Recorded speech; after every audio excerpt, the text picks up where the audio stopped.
The story of the Bakerloo Line expansion begins long before 2040 ever entered the conversation, because while London kept growing southward, a quieter truth lingered beneath the surface. The transport network serving that part of the city simply couldn't keep pace, and planners knew it. The extension wasn't born from ambition alone, it emerged from necessity.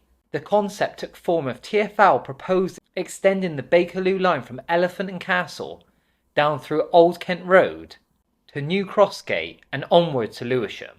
Engineers and planners mapped out tunnels, station sites, and the integration with existing rail. Consultation after consultation reaffirmed public support, and early design began under TfL and partnered consultants. The route crystallised into a 4-station Phase 1, with a future possibility of pushing further into southeast London, towards Hayes. In official documents, the outline grew clearer.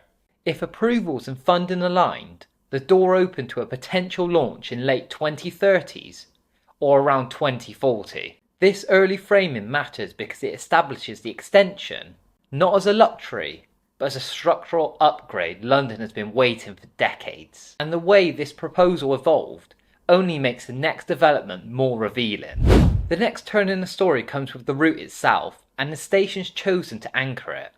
Because while the attention always lands on the opening date, the real transformation begins where the line digs in, where it surfaces and which communities it finally connects to the underground. The proposed alignment threads south from Elephant and Castle, dropping into the first new station at Burgess Park, and then this will continue down Old Kent Road, with another stop planned there. From that corridor it pushes down towards New Crossgate, stitching the extension into the existing overground and national rail links. And finally, with it reaching Lewisham, this is a major interchange that for the first time will gain direct access to London Underground.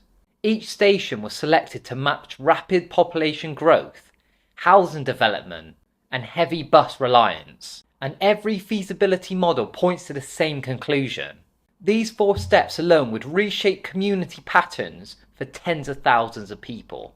This matters because the extension isn't just adding track, it's redrawing the geographic logic of southeast London. But the route is only part of the story.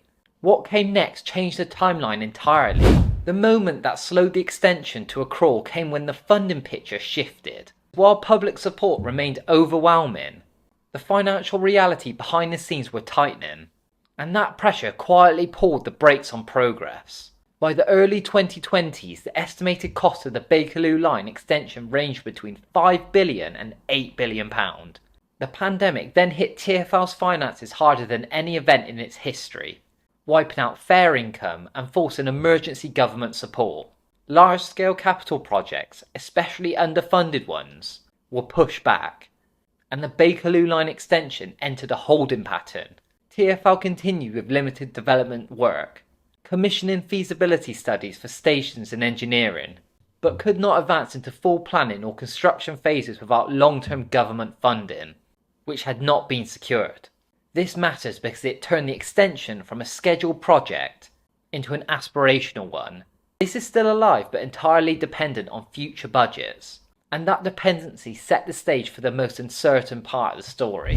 The extension might not open until 2040, but behind that single year, layers of assumptions, contingencies, and quiet disclaimers, the kind that reveal how fragile long-term infrastructure and timelines really are. The 2040 figure surfaced through planning papers, public discussions not as a commitment, but as an indicative trajectory. The earliest plausible window if funding were secured soon, and construction began in early 2030s. TfL and external reports framed it as a scenario, not as a promise. Transport commentators clarified that without guaranteed financial support from central government, 2040 functioned as a placeholder, a potential opening year based on best case assumptions. Even so, the public latched onto it, and it became the unofficial timeline circulating in media and local discussions. This highlights the difference between political timing and engineering timing, one symbolic and one real. But this story deepens again when we look at what the extension would unlock if that 2040 window became a reality. Because while the debate often focuses on costs and dates, the lived experience, the daily shift for commuters, is the clearest argument for why this project refuses to fade away. Transport modelling shows that the 4-station extension will cut journey times across southeast London, reduce reliance on overloaded bus corridors, and create new interchange opportunities for rail passengers travelling towards central London. Places like Lewisham will become a major underground gateway, with Old Kent Road, one of the largest urban areas in London without a tube service, would finally be connected by rapid transit, unlocking housing growth and reducing pressure on other lines. Even further expansion towards Catford, Lower Sydenham and Hayes remain a long-term possibility enabled by the first phase. It reframes the extension as economic infrastructure, not just transport, with ripple effects far beyond the platforms. But everything hinges on one final angle, the question that decides whether the extension even happens. The extension's fate still rests in limbo, because as all the planning, modelling and public support converged, one unresolved decision remained at the centre. A decision no timeline can run out.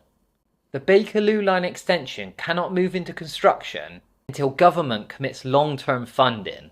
TfL have completed feasibility work, retained route protections, and kept the plans shovel-ready. But without the capital backing the project, this sits paused. Political shifts, regional spending priorities and national infrastructure strategies all influence whether the extension advances or stalls. The route is safeguarded, the designs are evolving, the need is clear, but the green light hasn't come. This matters because it means 2040 is neither a promise nor a prediction. It's a conditional future waiting on a single yes. And that brings us to the final question hanging over the entire story.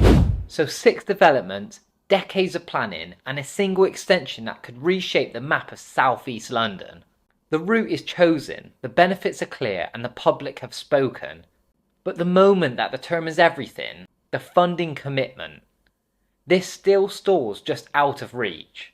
And that's the uncertainty that keeps the Bakerloo Line Extension hovering between vision and reality, because the next chapter won't be defined by engineering or consultation. It will be defined by a political choice, a budget line, a signature, one decision that could turn an incentive, one decision that could turn an indicative 2040 opening into an actual milestone. Until that moment comes, the extension remains suspended in possibility, waiting for that shift that finally brings it to life. If you enjoyed this video and you want more just like this, make sure that you like the video, subscribe to my channel, and let me know what you think about this story in the comments below.